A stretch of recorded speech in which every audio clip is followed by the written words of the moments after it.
Okay,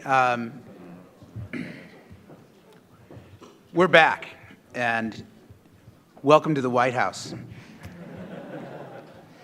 This afternoon's panel is going to simulate an emergency meeting of the principals of the National Security Council to attempt to manage a crisis in the South China Sea. Today we have a distinguished group of former U.S. government officials who will play cabinet members. And chairing our simulation and playing the role of National Security Advisor is former National Security Advisor, or former National Security Senior Director for Asia, Mike Green. As you know, Mike is CSIS Senior Vice President for Asia and Japan Chair. He is the bearded one, just beyond Chris here. Next to him is the former Assistant Secretary of State for Political and Military Affairs, Andrew Shapiro. He'll be playing the part of Secretary of State. Andrew is now the founder and managing director of Beacon Global Strategies. Next to him, former Assistant Secretary of Defense for Asia Pacific Affairs, Chip Gregson. He will be playing the Secretary of Defense. He's now with the Center for the National Interest. And at the end, former National Intelligence Officer for East Asia at the National Intelligence Council, Bob Suettinger, will be playing the Director of National Intelligence, and he's currently with the Stimson Center. On my right, and the briefer for today, is our Senior Advisor and Freeman Chair in China Studies, Chris Johnson, who has briefed the real deal many times in his career. So I'm going to leave stage because it's not appropriate for a non-cabinet member to be up here. And over to you guys.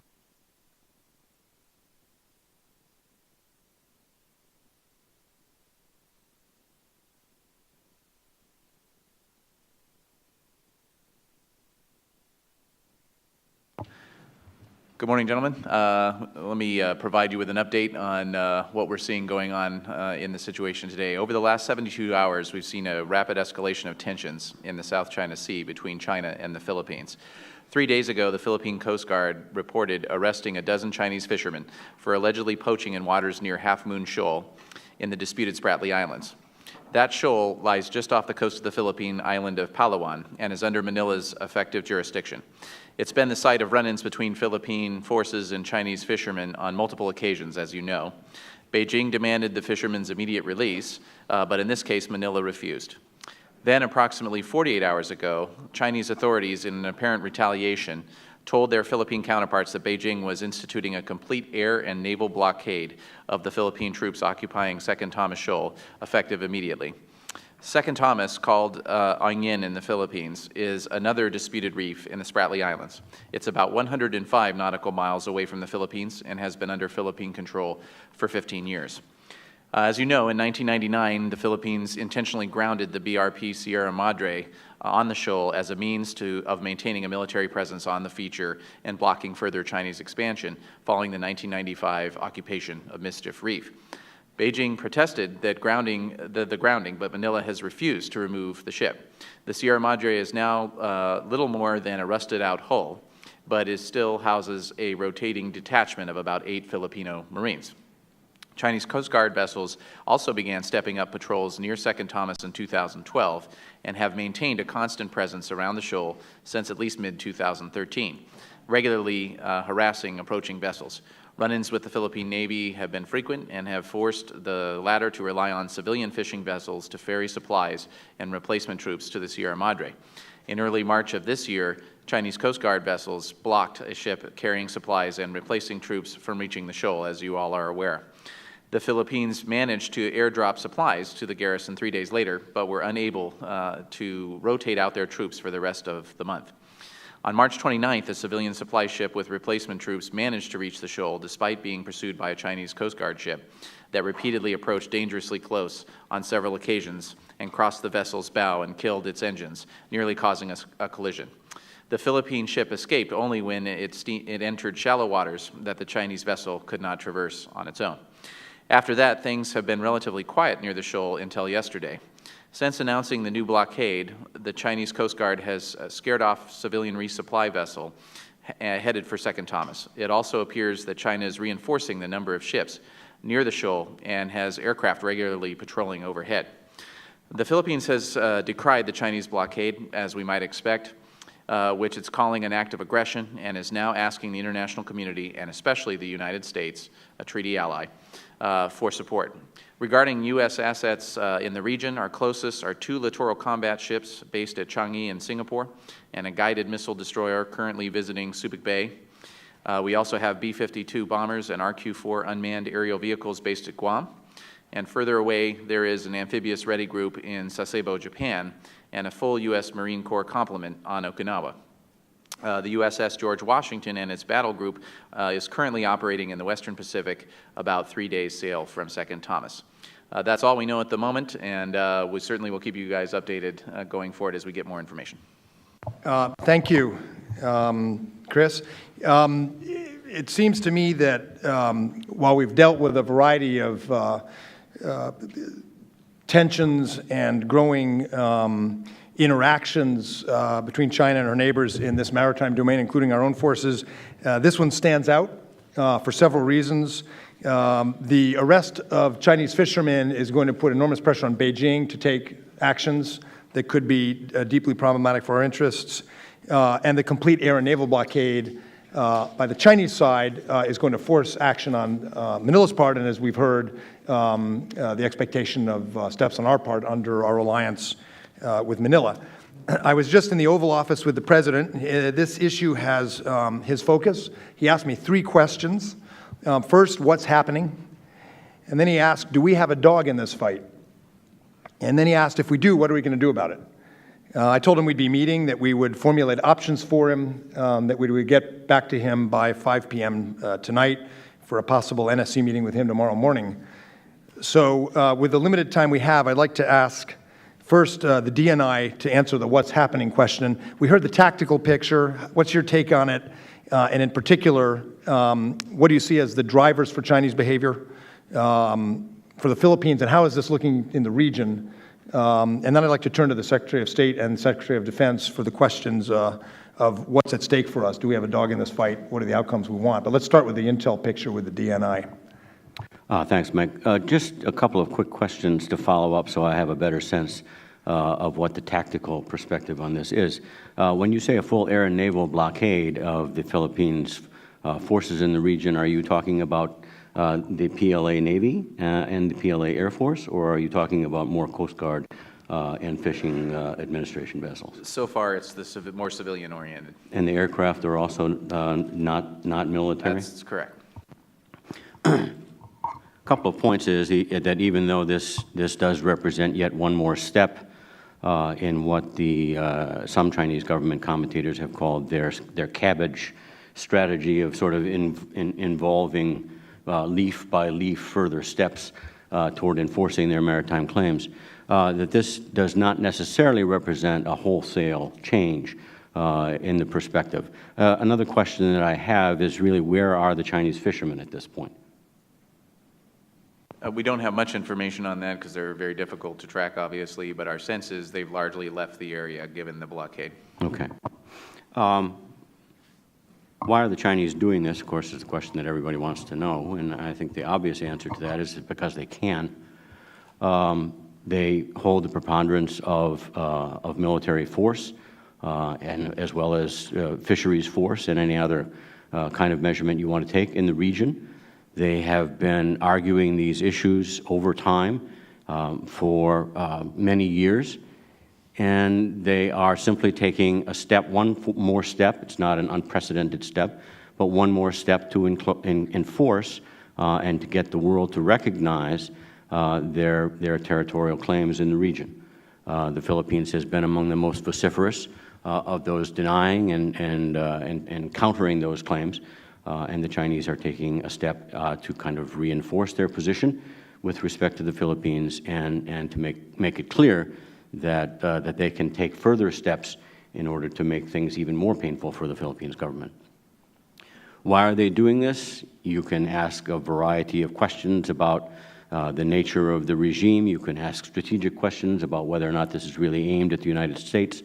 I think that kind of the baseline judgment on this is that this does represent an action that is a little bit more typical of the kind of approach that Xi Jinping takes toward politics, not only internationally but domestically as well. This is about power, and power is the coin of the realm. Inside the regime in Beijing, Xi Jinping has been accumulating it. He has been using it fairly ruthlessly against people who are perceived at least to be his opponents domestically, and I think that we can assume that over time he is going to continue to use Chinese power as it is within his purview and within his remit to do so. So I think that this represents not an overwhelmingly strong challenge to the international order in the region, but it certainly does represent another step in making sure that people understand that China is a power to be reckoned with, that this area, whether you want to delimit it legally or any other way, is within China's sphere of power. And they are going to act in that sphere as they choose to, when they choose to, and according to their own rules. How will the region react? I think the region is going to become even a little bit more panicky. They are going to look for the United States to reassure them that these steps will not go unnoticed or unresponded to. I think there will be more and more calls for ASEAN to begin to understand what its responsibilities are in this area. But as always, there will be countervailing approaches taken by the economic forces within every government, saying, no, we're increasingly reliant on the Chinese economy for our own well-being, and therefore we need to damp down this crisis as quickly as possible. Let me turn to Andrew. Well, thank you. And to answer the President's question about what is our dog in this fight, this administration has made the rebalance or pivot to Asia one of its core components of its foreign policy. And so instability in Asia it causes the United States to have direct interests that need to be addressed. There will be a number of different audiences who will be in Asia, which will be closely monitoring how we respond to this crisis and how, as part of our rebalance, what does that mean? What is the content of that rebalance? How deeply do we plan to be engaged? So, for example, our treaty allies, like the Philippines, but also Japan, will want to see to the extent to which we're willing to stand by our commitments. The ASEAN nations, who are both concerned about Chinese overreaching in their territorial claims, but also have deep economic relationships with China, so they want to make sure that we don't mismanage the crisis in a way that could deeply impact their economies. The Chinese will be looking to see how we will respond and whether the aggressive behavior will be responded to. And then finally, it's a key component of U.S. foreign policy that these types of disputes should be addressed through the rule of law and not through the use of force. And so any attempt to solve these types of issues through the use of force has to be challenged, lest it turn into an arms race as determining who will be able to have access to certain territories in the South China Sea and in the Pacific more generally. But it's also important for our global goals. If we're asking that maritime security issues be treated according to the rule of law, but we don't live up to that, then in places like the Arctic, which is really turning into a place where maritime claims are going to be more relevant as the global ice recedes and there's more and more ability to have ships go through there. If we don't have a rule of law framework, then it'll be a mad rush there as well, which would be detrimental to U.S. interests. So I think that we need to show that we can responsibly manage a crisis such as this in a way that reinforces our core policy goals of a safe, stable, secure Asia-Pacific region, which addresses crises through the use of legal instruments, not through the use of force. Thank you. Defense?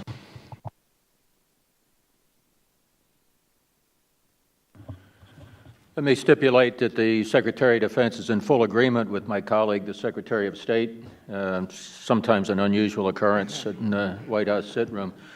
The options that we'd have on the defense side are a bit complex, and it might be easiest to frame it at the two extremes and then walk back towards the middle. One is do nothing.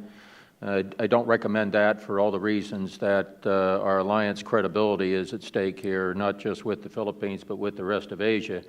The other extreme is to respond immediately with a massive force flow, repositioning of ships, airplanes, and things. I don't necessarily recommend that either, but somewhere in the middle, we have to make sure that we can react. We are not without assets.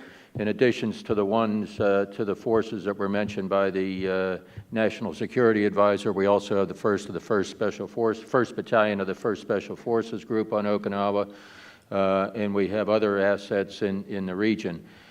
Since it is primarily civilian vessels that are enforcing this blockade at the moment, it's probably more attractive to use civilian vessels, Philippine vessels, to effect any resupply or rotation of personnel. I'd recommend that we have appropriate U.S. personnel on these ships so that we have solid communications and develop a solid picture of what's happening. I also recommend that the assets that the National Security Advisor mentioned that are days away from the Philippines be sortied so that they are closer but still over the horizon, not visible but still ready to react, as one of our objectives has to be being able to control escalation and to be prepared to counter Chinese escalation if it should happen. We need to be able to make sure that we maintain the ability to act in our own interest without having to wait.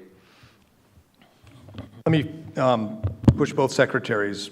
I think there's a clear consensus that we need to take steps to ensure that the use of coercive tools is not successful, and that rule of law and diplomatic processes to resolve these kinds of issues become the norm, including for the People's Republic of China. We need to avoid escalation. That means having a deterrence capability, as the Secretary of Defense said. It also means thinking of off-ramps or ways to de-escalate. I think the President's going to ask us, though, whether in this specific case we are trying to return to a status quo ante. In other words, demonstrate that the air and naval blockade of the Philippine forces has not succeeded, if it's enough to get back to the status quo ante, or whether this is a significant enough escalation by the Chinese side that we need to impose a cost, that in order to restore deterrence and dissuasion, ensure that coercion is not tried again, we actually have to make sure that there is some price paid, diplomatically or otherwise, by Beijing for this. So that's the thing I think he's going to ask us. Are we simply trying to keep the access to the Philippines to their facility, or are we trying to actually impose a cost on China for escalating? And the second thing we need to figure out is what is our position on the Chinese fishermen, which it seems to me will put enormous pressure on Beijing to demonstrate that Manila will pay a price for using domestic law to arrest Chinese fishermen on what the Chinese will argue and will be forced to confront domestically, that under the Chinese position, politically and in policy, this is Chinese territory, and the Philippines are now arrested under Philippine domestic law Chinese citizens. So there are two dimensions I'd like to get a little bit more of a comment from you. Do we need to take steps that cause the Chinese escalation to fail, or do we have to go further and impose a cost? And if so, what and how do we do that?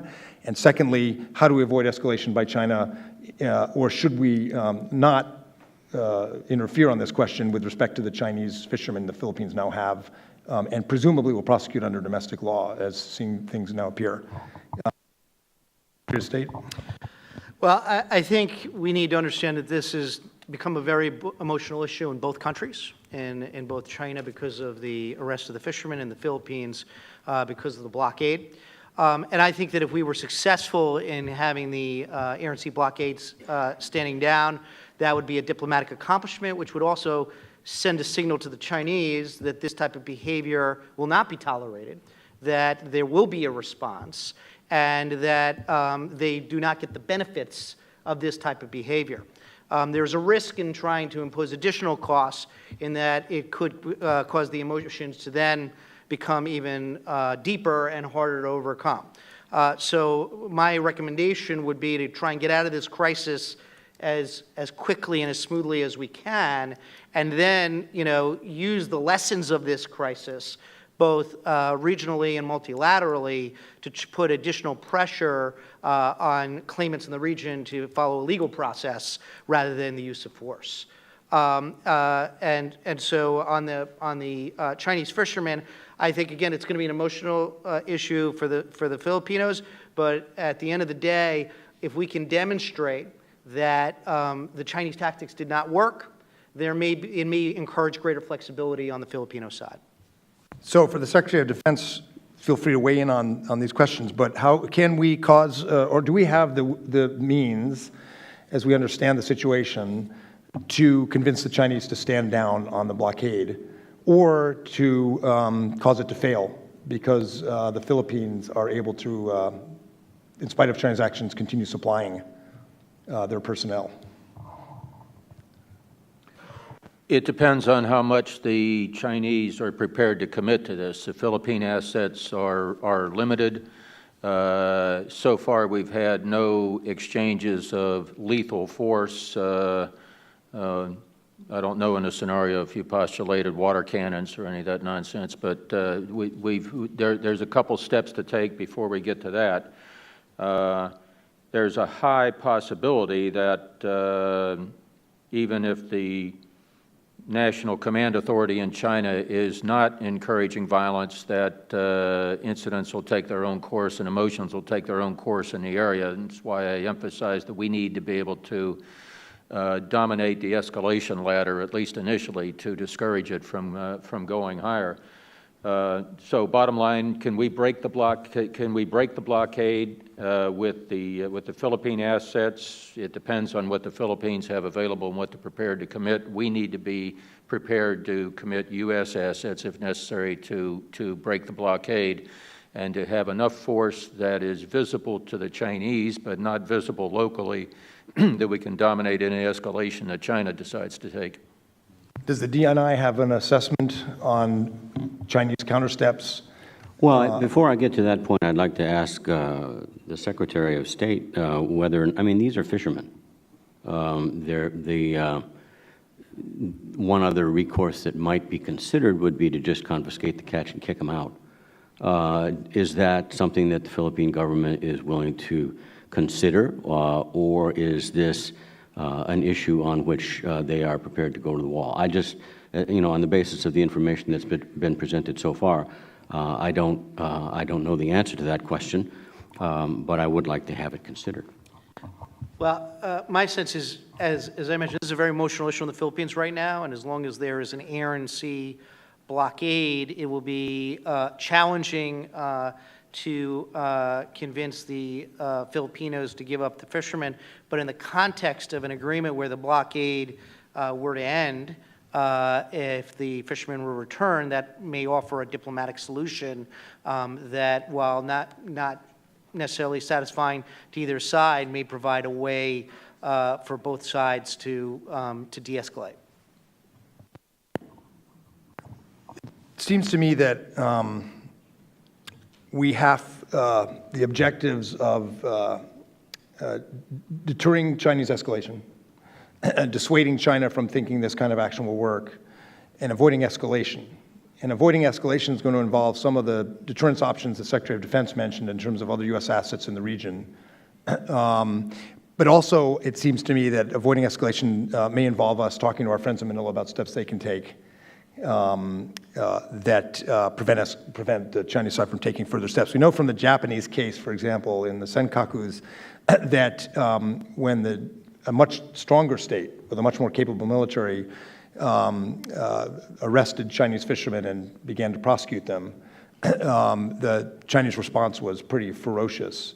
So it seems to me we might want to consider options for the president that involve a combination of reassurance to Manila, including some of these deterrent steps, a willingness, as the Secretary of Defense said, to help them reinforce their forces on Second Thomas Shoal, declaratory policy that makes that position clear, and ask quietly that Manila take some steps to help de-escalate with respect to the fishermen. Does that seem like a framework that might achieve the objectives and use the instruments you mentioned? I think that's right. I think that for the Philippines to be able to show that they didn't, cave in this crisis will be important, and that a reaffirmation of the U.S. security commitment to the Philippines through a variety of measures along the lines of what you discussed can enable them to then say that they have the flexibility to take de-escalatory steps for this crisis. And along with that, we might want to consider the messaging on the release of the fishermen that our ally, the Philippines, is not maintaining custody of these or incarcerating these fishermen with no reason, unlike what China does internally, and make sure that message reaches the Chinese people in whatever ways we can get it across.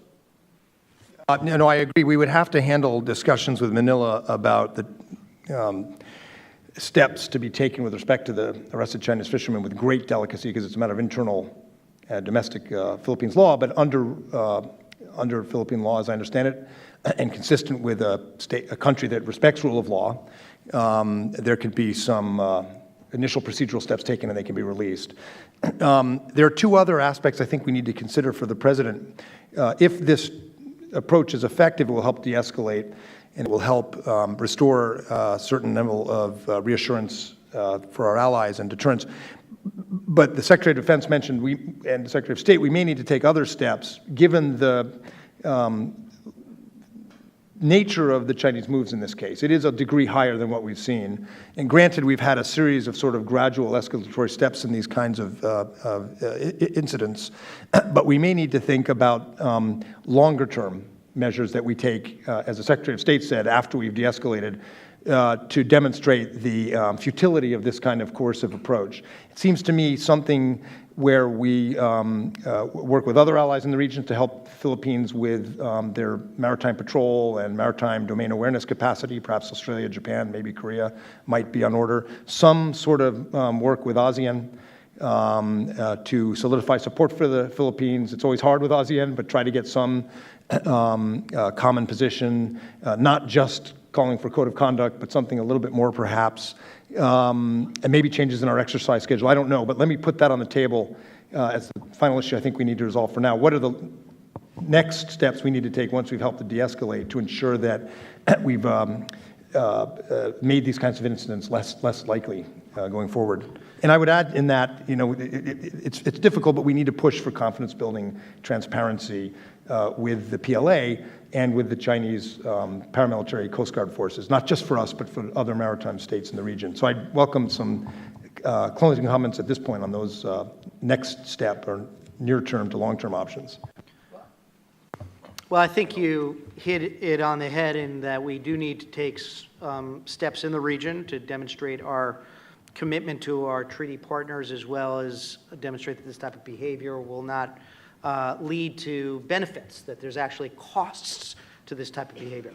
One aspect of it will be our regional positioning. We should work with our partners and allies, Japan, Australia, Korea, and others, on making sure that this type of behavior is denounced, and perhaps joint exercises and the like that show that our commitment to freedom of navigation. I think we should work through ASEAN, try and multilateralize this as well. And there's been some success in the past in putting pressure on the Chinese. I think we have to recognize that the Chinese have been less likely to succumb to multilateral pressure than they were perhaps a couple years ago. But that doesn't mean we shouldn't continue to try and to make that clear. And it also helps build support for the United States within ASEAN for the principle of freedom of navigation according to the rule of law. We should think about, we just signed this agreement with the Philippines. How do we take advantage of that? What type of exercises or deployments enable us to take advantage of that? Is there anything, with Marines in Australia, exercises or the like that also demonstrate our commitment there as well? So there's another number of things that we could do with our partners there that can show that because of this behavior, we are ratcheting up our engagement. If the goal was to pressure us to withdraw, it's actually leading to the opposite result. We're actually going to be even more engaged. I think one of the things that would help on the defense side is to understand that the concept we're working with here is the rule of law, and what is bedeviling us is our inability to enforce the rule of law due to lack of access, lack of assets, not access, and lack of maritime domain awareness.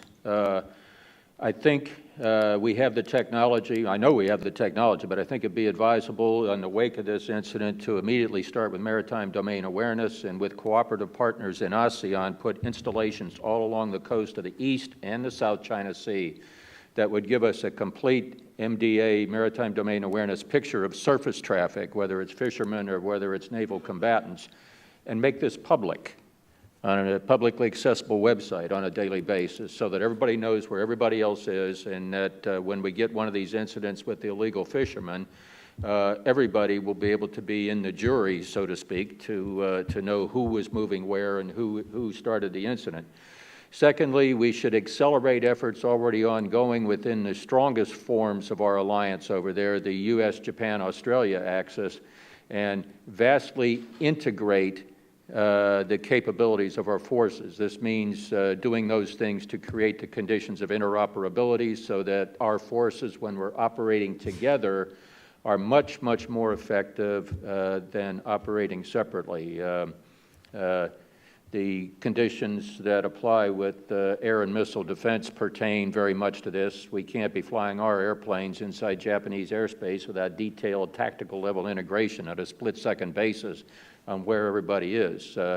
Demonstrating this type of integration, particularly in the naval context here, or naval's the wrong word, maritime context, between forces or among forces in the air, on land, and at sea of our alliances, starting with the foundation, U.S., Japan, Australia, and then extending it to the Philippines while we simultaneously build up their forces capability, our force presence in the Philippines, and most importantly, the capabilities of their maritime safety and maritime security agencies, the civilian equivalents.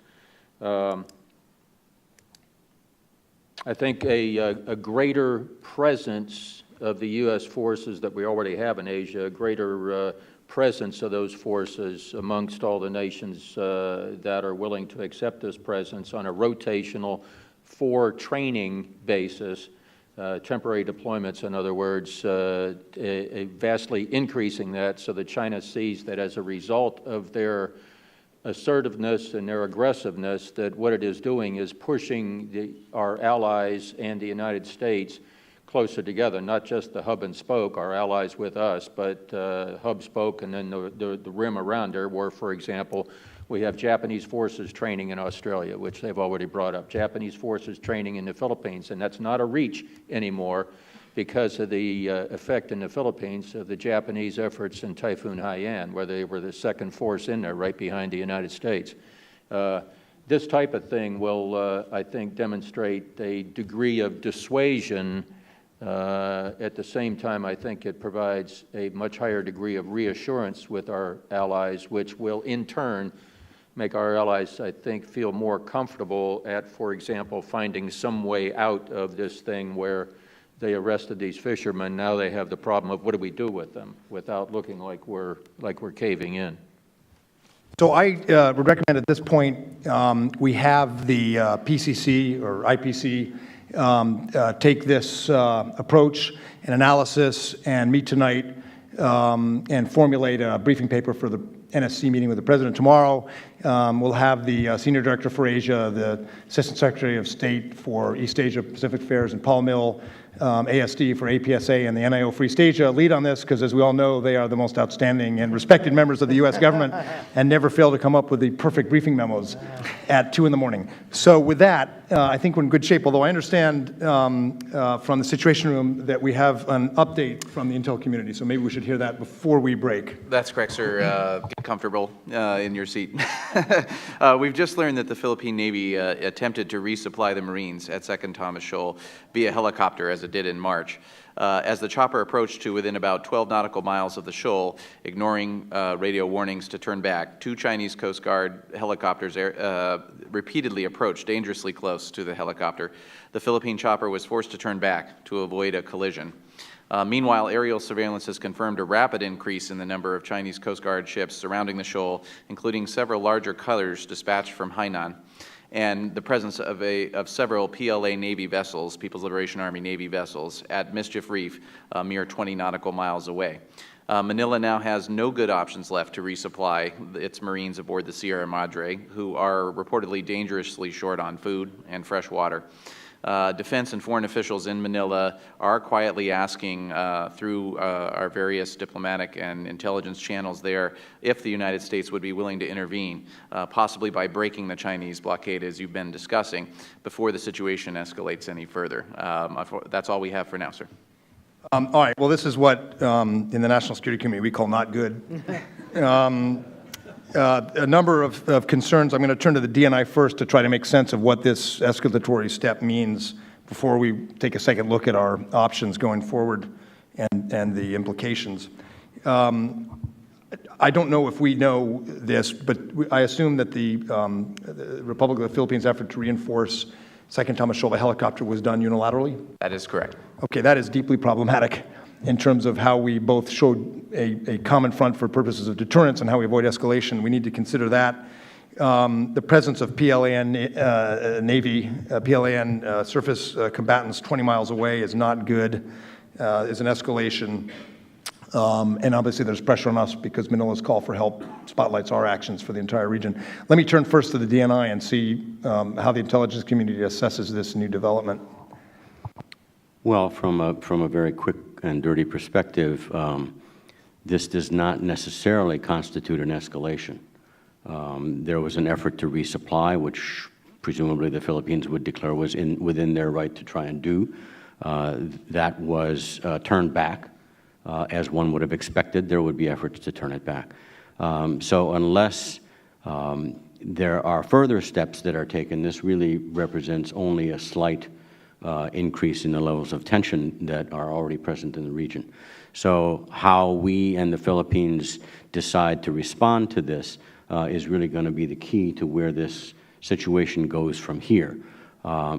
This doesn't, the presence of the PLA Navy, they're not ever very far away, so I don't think that necessarily implies a threat to try and resolve this through the Navy. I think that if the People's Liberation Army Navy does become involved, or if the People's Liberation Army Air Force does become involved, then you are talking about a serious escalation of the nature of this crisis.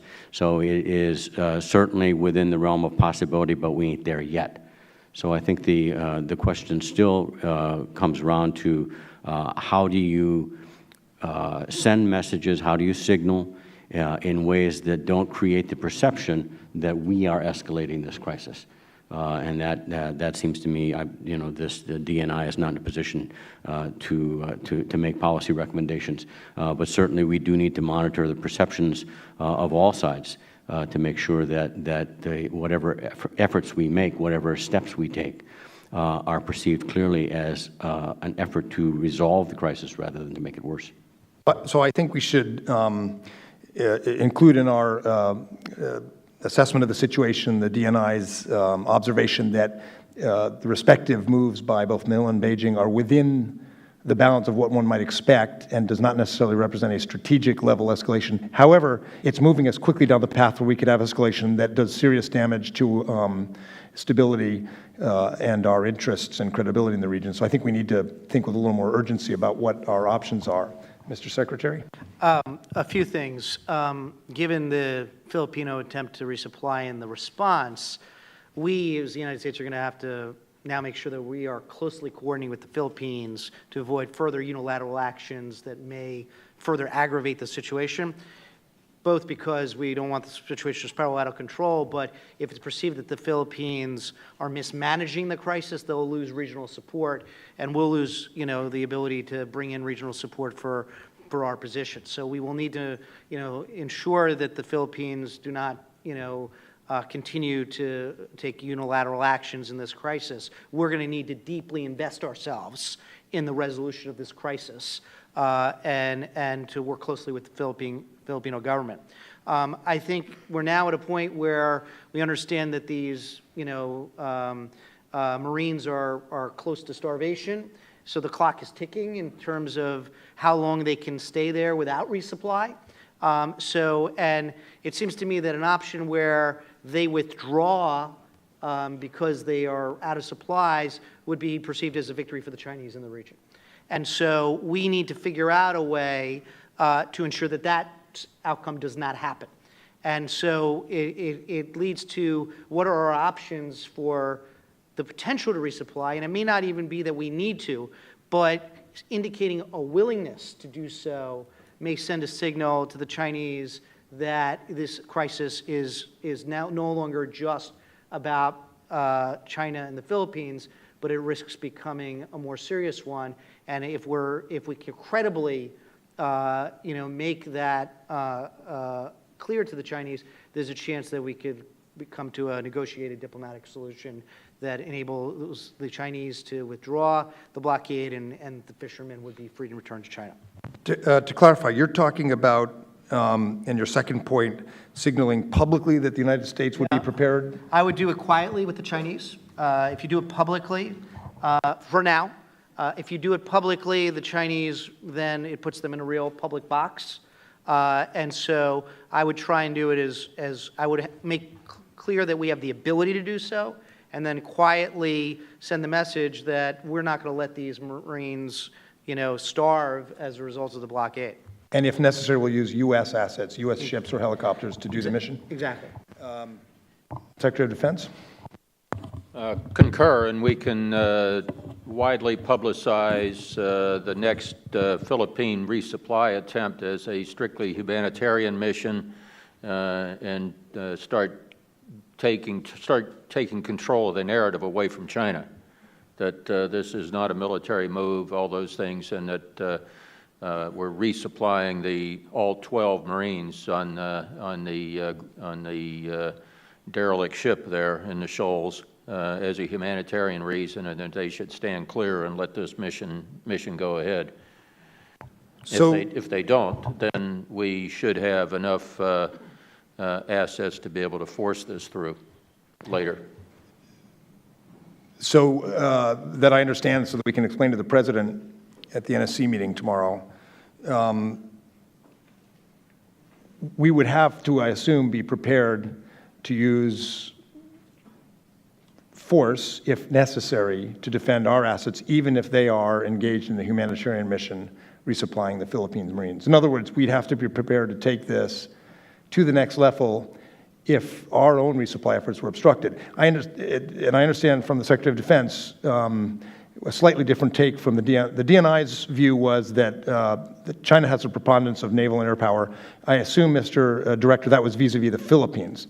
But is it your assessment for both the DNI and the Secretary of Defense that we, the United States, would have the preponderance of power at sea and in the air should we choose or be forced into a position of having to deploy it?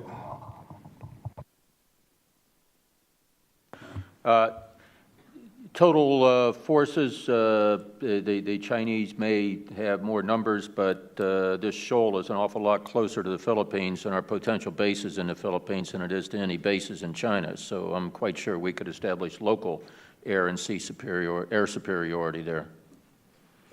And if the President asks, you're prepared to tell him that while this would be an unarmed I presume it would be an unarmed humanitarian mission, I assume by a helicopter, by U.S. forces. If it comes to that, as I understand the Secretary of State's proposal, it's that we signal to the Chinese side quietly, we do not intend to let these Marines starve or be evacuated from Second Thomas Shoal. And if necessary, we will use our assets to resupply them for humanitarian purposes. But the proposal is to get the Chinese to allow a humanitarian supply mission from the Philippines. But if that fails or if it's refused, we are prepared to undertake that mission, but we're also prepared to use compellents to ensure that it happens. And that is a potential escalatory step. I just want to make sure I understand correctly, because the President will want to know what he's getting himself into. Yes, that would be my position. Yeah, and I think our hope would be that, that our signaling a willingness to take this step would make the calculus of change the calculus of the Chinese in this crisis. Remember, the Chinese still need, for their own economic and strategic goals, the ability to have the ability to navigate the Pacific, and they view the one barrier to their continued economic success is a potential conflict with the United States. And so to the extent that we make clear that this is the line, our estimation is that, that they would not be willing to cross that line. I'll turn to the DNI for an assessment on this point we're looking at now. Do we have the ability to judge Beijing's capacity for de-escalation for off-ramps? Do we know enough to know what the bottom line is with respect to China's moves? Should we be forced down this particular avenue? No. Resounding definitive answer. Well, I mean, the point is that when you get yourself into a situation where you're in a public confrontation with China, forcing them to back down is usually not a particularly good option. And it usually isn't one that's going to work very readily. And unless you are prepared to actually take some kinetic action to take out one of their newly formed islands that they're making in the region, or to take out a Coast Guard cutter or something like that. Unless you're prepared to do that, you're really not going to get their attention, because they do have what they consider to be both the moral right to be there and the physical capability to defend their interests. So by saying you're going to bring in a couple of helicopters and we're only doing this for the Marines, et cetera, it's not going to be compelling to them. And all I'm saying is that if you're going to get a change in behavior, standing nose to nose with them and shouting at them that they need to back down is probably not the way they're going to back down. I agree with that, and which is why this needs to be managed very sensitively. It should not be public beating of the breast, that we're going to force it through, and if you don't like it, try and stop us, because that is a recipe for escalating this crisis and making it more difficult to solve rather than less difficult. But however, I think quiet diplomacy here has the ability to send the signal of our seriousness. I think quiet diplomacy would be appreciated rather than the public breast beating, and that at the end of the day, based on the response we get to the quiet diplomacy, we can then decide what public, diplomacy posture we want to take. But we should not, immediately try and turn this incident into a worldwide media crisis, because it'll be harder to solve if you do that rather than try and engage in quiet diplomacy. This is not the first use of coercion in a gray zone scenario by China, by any means, and it probably won't be the last. Is this the one where we draw the line? Is this the one where we are prepared to take steps with our forces to enforce a private signal that we are not going to allow these Marines to be to starve on this facility, and that we are prepared to make sure that either we or the Philippines reinforce them? Is this the one where we have to draw the line? In effect, are we concluding that our efforts to date to dissuade this kind of coercion have failed, and we need to be prepared to take a firmer stand? Is that the premise behind your recommendations? Yeah, I think so. And in the absence of an analysis that says that if we don't respond, if a failure to respond will merely embolden the Chinese to be more aggressive in the future. And so they will continue to engage in this type of behavior. And if we decide, and the President decides, that it's in our national interest to prevent the Chinese from engaging in this type of behavior and continuing to engage in this type of behavior, there has to be a point at which we are willing to say no. And when we have, a close ally and partner of ours asking for help, a failure to support them will be noticed in the region, and there could be quite detrimental circumstances if it's perceived that the U.S. is not willing to stand up to this type of behavior. Yeah, I'm prepared to recommend to the President, based on the Principals Committee's discussion, that we send a signal to Beijing that we will not allow the Philippine Marines to either starve or be forced to retreat, and that we are prepared to enforce that position. Obviously, a key part of the signal will be that we hope not to go there, and that we seek to learn from this incident to establish more effective crisis management, de-escalation, code of conduct, and so forth. That the President also speak with the President of the Republic of the Philippines and convey the same message, but ask for some steps to help us de-escalate, the ones we discussed earlier, perhaps with respect to the 12 Chinese fishermen who are under arrest. That the Department of Defense prepare options for deployments, flexible deterrence options, and the parameters of a humanitarian operation by our forces if necessary. The piece that's missing, it seems to me, and here the Secretary of Defense is going to have to help us, is I think the President will come back and say, are my options only allow this coercion to work or threaten U.S. forces? Is there something in the middle? Are there options to use U.S. capabilities, U.S. assets, U.S. intelligence to enhance the ability of the Philippines' own forces to handle this without us having a conspicuous role, and in particular our military forces, because these are, after all, still white hull. It's a Philippine Navy, but it still is white hull Coast Guard assets from the Chinese side. They have not yet sent gray hull or PLA, and although we'd be engaged in a humanitarian mission, our Navy and Marine aircraft would be Navy and Marines. So is there some sort of below the radar but effective capability we can use to augment the Philippines' own humanitarian operations, make sure their helicopters get through, make sure they have the right intelligence, the right support, and so forth? It's possible that we could create a very rapid transfer of equipment and assets to the Philippines that has its own inherent risks. It also may not provide quite the under-the-radar effort that you're thinking about, but in the short term, that might be one of the best opportunities that we have.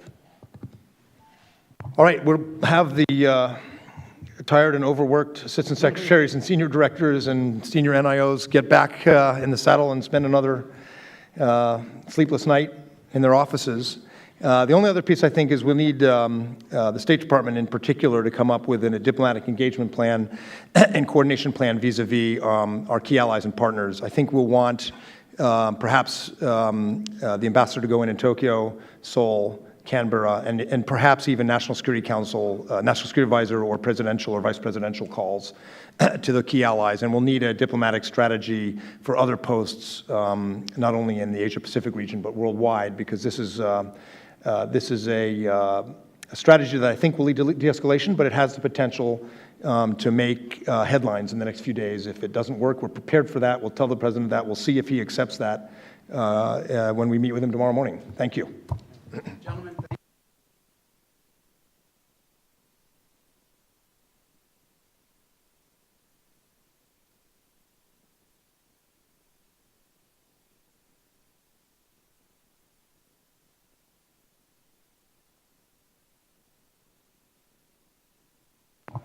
NSC meetings are strictly confidential. I don't think.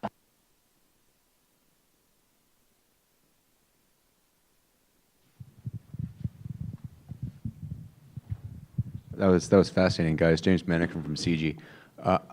Identify Sorry, James Manicum from CG in Canada. I assume we're one of the first ones you'd notify to what you're doing in East Sorry Asia. about that. I wanted, was there any sense that your action here creates an expectation on the part of the Philippines that you will respond next time there's a gray zone contingency, and an expectation on the part of China that you'll respond next time there's a gray zone contingency? I'll start if it's okay, and we'll all weigh in. That is why I kept trying to look at the reassurance piece vis-a-vis Beijing and the escalation control strategy vis-a-vis Manila, and why I thought the fishermen were so critical, because we need some, for lack of a better word, face-saving so that the Chinese side can de-escalate. And some of the most important steps are going to have to be taken by Manila. I was also concerned that the Philippine Navy unilaterally, this is a scenario, so you know, there's a certain artificiality, of course, but unilaterally sent the helicopters in. My own personal view is that wouldn't happen, that Manila understands how important solidarity is as a source of dissuasion, because if Manila, or in these territorial disputes, any ally, gets ahead of Washington and Washington has to pull them back, that's embarrassing and it's bad for deterrence. But it happened in the scenario, so I think that was a concern. I mean, I agree with that. I think these crises can often be emotional for the countries, and you have to deal with that emotion when you're trying to advise them how to get through a crisis. But at the end of the day, they know that they need our support if they're going to make it through this crisis, so they listen very carefully to the advice that we give them, and because they want us to continue to, you know, to be there for them. So it's a balance, and that's what diplomacy is all about, is finding that right balance.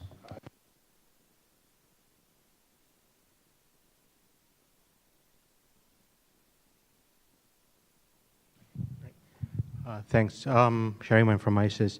In this hypothetical situation, if it comes to actually trying to break through the blockade and all that, how do you communicate to the ground commanders? You know, I mean, with what determination do you try to do that? You know, it just seems to me as if the real trick here, I mean, the real tricky situation here is, you know, how much leeway do you give to the local commanders? How do you micromanage? I just don't know how that is possible without, The NSC never micromanages. The whole process, but I think one of the, as this crisis builds up, I think one of the first things that Commander Pacific Command would want to do would get to be to deploy a capable planning and liaison element, for lack of a better term, into the Philippines to be able to coordinate from top to bottom, also to provide eyes and ears for the NSC, for the President, some ground truth observations on what's going on. In the longer term, the outside of the crisis, there's a lot of work that needs to be done to continue to build up Philippine capability, not just in maritime domain awareness, but also in the ability to respond to it.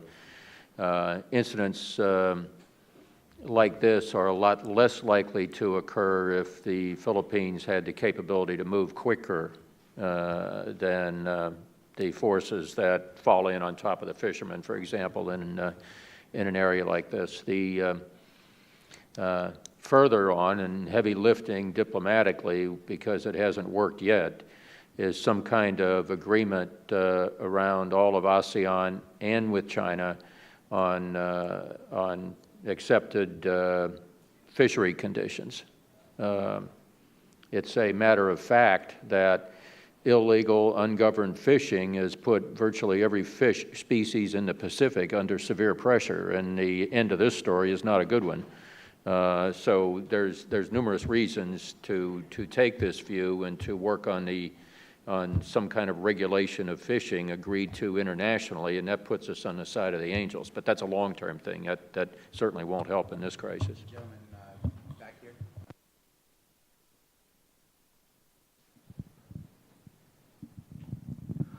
I am Paul Pham from the Federation of Vietnamese American Communities of the USA.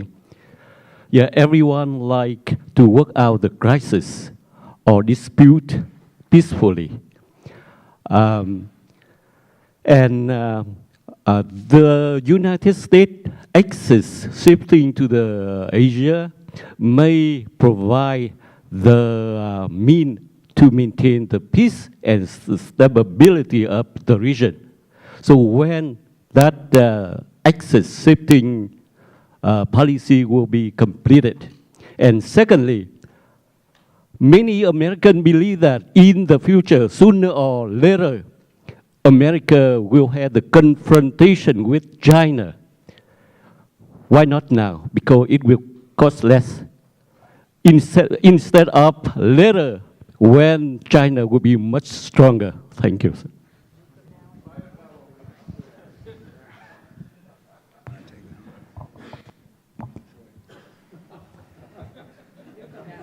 You know, I'm both a professor and a former policy guy, and professors of international relations theory assume countries decide to strike, that they believe in power cycle theories and these other things and make decisions to strike while they're still strong and so forth, and I don't think in reality that's how it works. And so I couldn't imagine that being a serious, to be honest, a serious discussion in the Situation Room of the White House, maybe in your administration. No, I mean, I'll just say, you know, listen, we as a country, you know, we just have, you know, just got out of Iraq, we're getting out of Afghanistan. There's not much of an appetite right now in the absence of a true crisis for further, you know, military adventures. And I think that as a policy matter, you know, the hope is that we're going to be able to bring China into a rules-based system. And a rules-based system, we have to live by a rules-based system, and we have to live by that example. If we turn into, you know, might makes right, then I don't think we want to live in that type of world. And the cost would be very high. So, you know, I think that Mike's right that there's not very much of constituency, both in public opinion nor in policy circles, for any type of military confrontation with China in this particular environment. Is a tempting option, and I know that a lot of our friends and allies, including Vietnam, sometimes get frustrated with U.S. action, but as Secretary Shapiro said, it's settled U.S. policy that we support the peaceful reintegration of China into the international system that enabled China's rise. At the same time, we are we have treaties with Japan and the Philippines, Thailand, Australia, and the Republic of Korea to come to their defense. At the same time, we're obligated by law to take certain actions if there's coercion or aggression against Taiwan. We have a vital economic relationship with China. Every one of our friends has a vital economic relationship with China. So this requires a high degree of skill and subtlety that has sometimes been difficult for us to show. Vietnam's under pressure from the oil drilling rigs, that's understood. It's going to be a while before we work out of this. One of the things that I think that all of us can collectively do better is to make sure that we control the narrative, that we have information dominance, that we do not allow China to write the only story about this reactive assertiveness where they declare that they're sovereign over this island that we were playing in the scenario here, and then as soon as there's some otherwise minor incident, the arrest of an illegal fisherman or fishermen, plural, it suddenly escalates into a crisis, and it's an insult to the sovereignty of 1.4 billion Chinese people. We need to get our story out there better. We need to make sure our story gets past the leadership and to the Chinese people, so that the folks that do believe in the rule of law in China, the folks that do believe on a peaceful reintegration into the international system, let alone reaching the responsible stakeholder that Bob Zoellick tried to characterize the relationship with some years ago is very important. The spirit that's working now, where nations in the region, in addition to the United States, are working to build capacity in various nations, including Vietnam and the Philippines, has got to continue and accelerate. And it's not just military capability. It's foreign direct investment. It's other things. And our friends in Japan are the number 3, 4, 5, depending on who you talk to, foreign direct investor in Vietnam. They're very high on the ranks of foreign direct investors in the Philippines, building infrastructure, building capability to be able to control what's happening on the seaward frontiers, to be able to react appropriately is going to be ever more important in the future, and it's going to require considerable effort, I think, on all of our parts. Thanks. Great discussion. Chris Nelson, Nelson Report. Never let me play these games because I always end up starting a war because it's just more interesting. But this is really much more interesting. Although I have to think the professor's question, that's the first year of the Palin administration. That'd be the first question. But anyway. Commercial notice. Yeah, right. Well, it would be entertaining.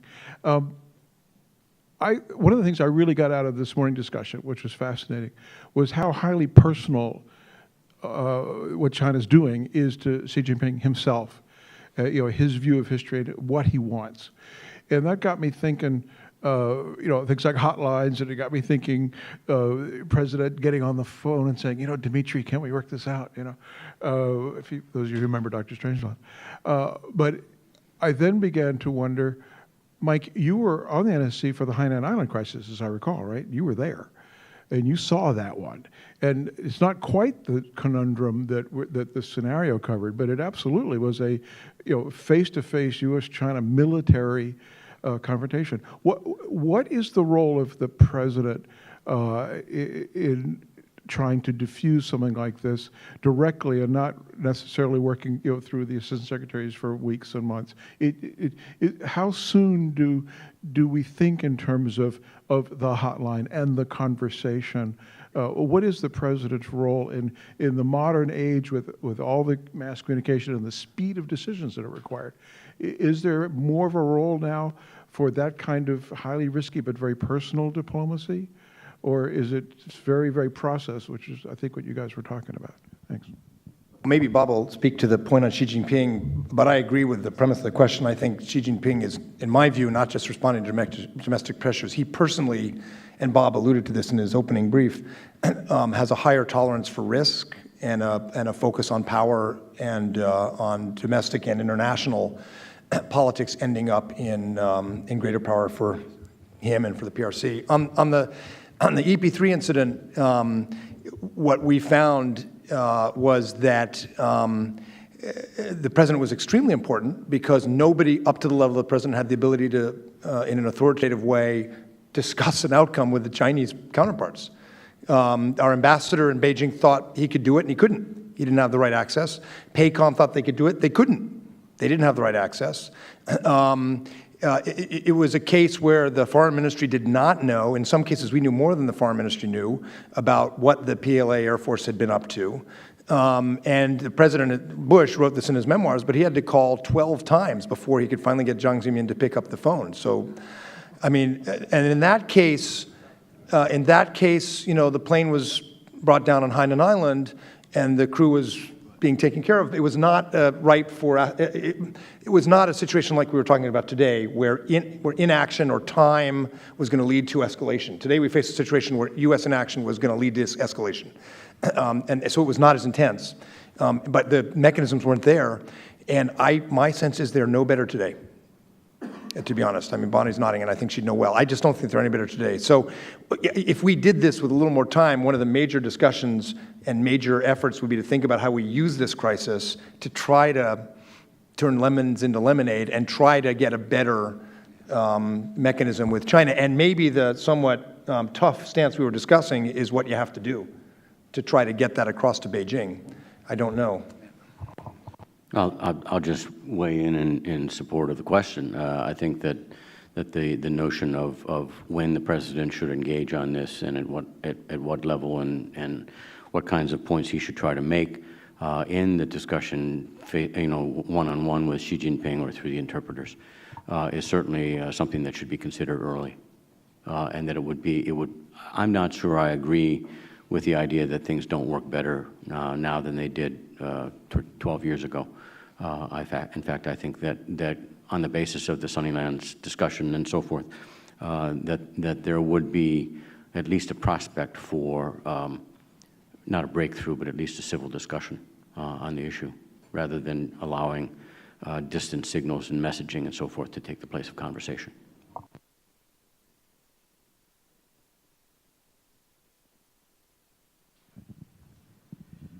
Carl Thayer, Australian Defence Force Academy, University of New South Wales. I guess I'm speaking as a desk officer. And if we're going to approach, the U.S. is going to approach China on this, bring up that the BRP Sierra Madre is a commissioned ship in the Philippines Navy, despite its derelict status. And, in a demarche to China, my recommendation for you, principals, is to separate the fishermen from an alteration of the status quo around Second Thomas Shoal, and quietly tell the Chinese that treaty obligations, that is a warship in the Philippines Navy, and the status quo isn't going to be upset, and those men are going to be provisioned. And then I would also foreshadow that at some point the Philippine Marines might invite their American counterparts, after this is over, to join them for a maritime reconnaissance mission where the U.S. and Philippines resupply them. Not changing status quo, but that's the line. It's a commissioned ship in the Philippines Navy. That's how they see it. That's no-go for China. I agree. You've given us a good analysis and good recommendations about a crisis involving the Philippines. What difference would it make if offshore the Paracels, the oil rig leads to a similar confrontation?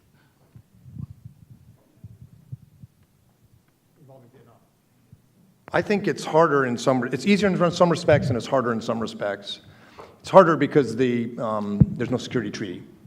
And because the government of Vietnam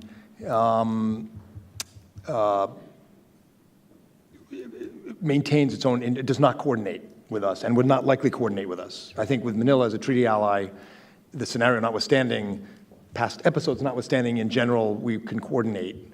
It'd be easier, in my view, Ernie knows this better, it'd be easier because in general, Vietnam has been able to exercise restraint in these crises and be a little more predictable than Manila.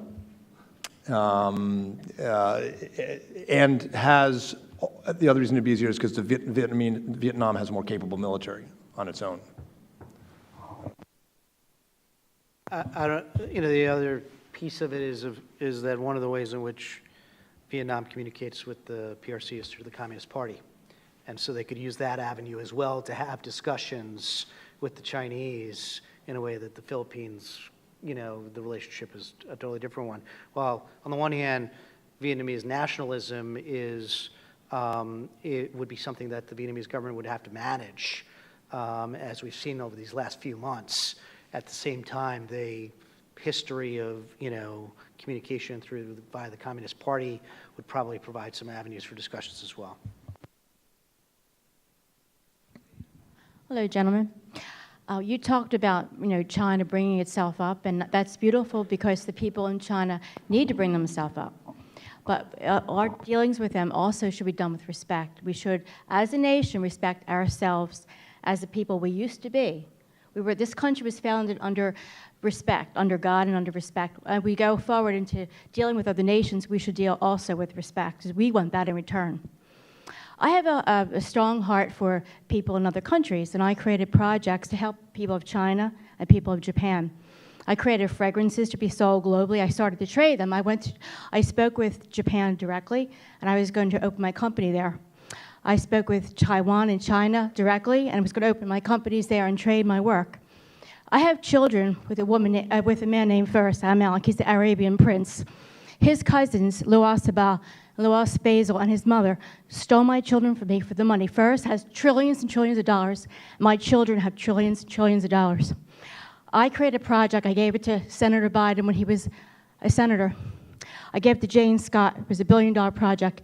Jane Scott stole my project from me with Louis Sorry, do you Sabana have a Faisal. question, ma'am? Yes, I do. Could you ask it then? Okay, my children are stolen from me by Jane Scott and Mary Pat Wright for the money. My children have trillions of dollars, and they're stolen from me. Biden, they put Biden in the White House. They put me in the poorhouse. They stole my children and victimized me. I'm sorry, do you have a question? Yes, I do. Okay, could you ask it? Louis Sabana Faisal stole my wealth. I started to trade with China to help raise their level. Louis Sabana Faisal stole billions of dollars in my trade, or worked with mafia, and they were working with people who were criminals, stealing from this country, stealing from me, stealing from the federal government, working with criminals overseas. Ma'am, you just said you have respect for other people, so well, I could do. you just ask the question, Louis please? Faisal and Al Sabah have been working with criminal elements overseas. Are you investigating her? Are you investigating, because she's dealing with China, she's dealing with different countries where they're stealing from here and taking my money overseas, dealing with criminal elements overseas. The president knows all about this. I filed many lawsuits. Okay, I'm sorry. Okay? We're My not question qualified. is, you should investigate Louis Faisal, Louis Sabah for their work in China and Japan, how they work with criminal elements over there to cause problems in China, to cause problems here. Because we want to have a peaceful country, we want respect. You have to deal with the people who are doing criminal activity. They have my children stolen from me for the money. They stole my wealth from me with criminal activities overseas. Could you please take the microphone? That's not relevant to this conference. Thank you very much. Is there another question that might be more on topic? This gentleman over here. I'm Ian Henry from the Australian National University. You all spoke about the need to consider the reactions of allies during this crisis, particularly those in the San Francisco system, the hub and spoke system of alliances. Perhaps if you could talk a little bit about how you consider interactions within the US-Filipino Treaty to be affecting those, because it also does occur to me that you might actually have divergent preferences amongst those allies. Tokyo might be looking for quite a muscular response here. They might see a parallel with the Senkaku Islands. But it occurs to me that perhaps Seoul and Canberra might view this as the US being sort of goaded into conflict or dragged into conflict by a rogue ally. I'll just say, obviously, different countries have different ways of perceiving the situation in the region, and that's what a large part of our diplomacy is driven by. Discussions, dialogue, trying to come to common understandings of the security situation, to explain how the United States is approaching it. If there are gaps, to come up with ways to bridge those gaps. What I've found is that there's a broad desire for the United States to play, a significant role in the Asia-Pacific region by our partners and allies. They each have their own particular issues that they want us to focus on. And some of them, they want us there, but they don't want us there too much because that could upset the status quo too much. And it's all part of what is part of diplomacy is trying to explain, your position, finding common ground, working together where you have common ground, trying to convince the others that, your position is one that will serve both interests. And that's why we have just, robust dialogues with all the countries that you mentioned, that, not just at the principles level, which exists, but throughout the bureaucracies. It's a good question. I think for any U.S. government in a situation like this, as we would think through what outcomes we want to avoid, one of them would be splits in the San Francisco splits among U.S. allies. I mean, the point of reinforcing dissuasion or deterrence against unilateral coercion by Beijing has to be, in part, that we're demonstrating to China that the more they do this, the more solidarity there is among other maritime states to not let them do it. So any policy would have to, or strategy would have to, I shouldn't say have to, would seriously need to take under consideration solidarity among allies. Because an outcome where maybe we de-escalate, but we have splits, obvious splits, would actually hurt us in the longer-term goal. That said, and the recent utterances of Malcolm Fraser notwithstanding, I personally think the Abbott and Abe governments would be in lockstep on this, especially if you look at the summit a few days ago. Have no doubt about that. Korea's tougher. I think I think the Park Geun-hye government has a sober view of China, but also a hopeful view of relations with China. But in general, in these kinds of things, Seoul has kept its head down. And so I don't think we'd see a quote-unquote defection, and we wouldn't ask for much from Seoul, I suspect, in this scenario. But it would have to be a consideration, I think, to make the long-term effects of the strategy work.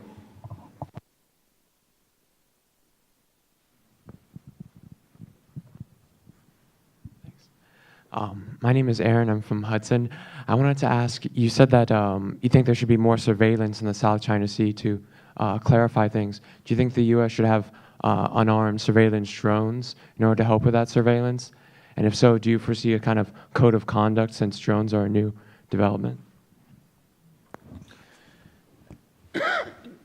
Drones are very useful things. They might be useful in a situation like that, but I'm speaking more of the system of radars that we put in the Sulu and in the areas surrounding the Sulu and the Celebes Seas to shut down the migration of extremists in that interesting maritime triangle among the Philippines, Indonesia, and Malaysia.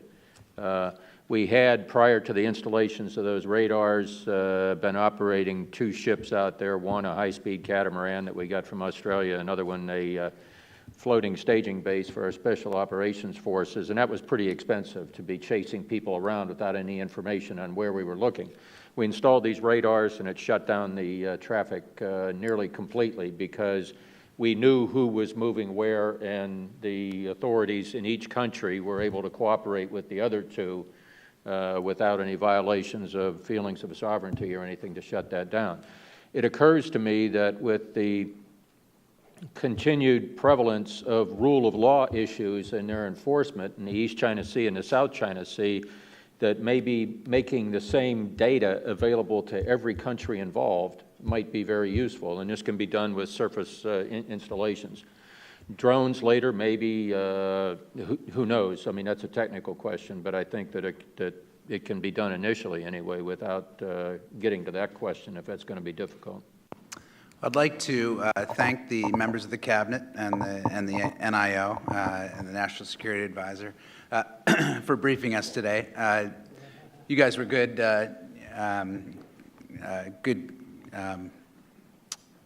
had a good sense of humor to take that on, and I know it wasn't an easy exercise, but I do think it does reveal at the end of this day of discussions about complex issues how hard it is to think about and synthesize these inputs and then try to make decisions, make policy based on it. So I want to thank you all, and I want to thank everyone in the audience for coming for the first day. I thought we had a great discussion. Thank you for the panelists. We will start again tomorrow morning. Registration, I think, begins at 8, and the first keynote is at 8:30. So get some rest, and thank you for joining us, and thank you again, panel, for your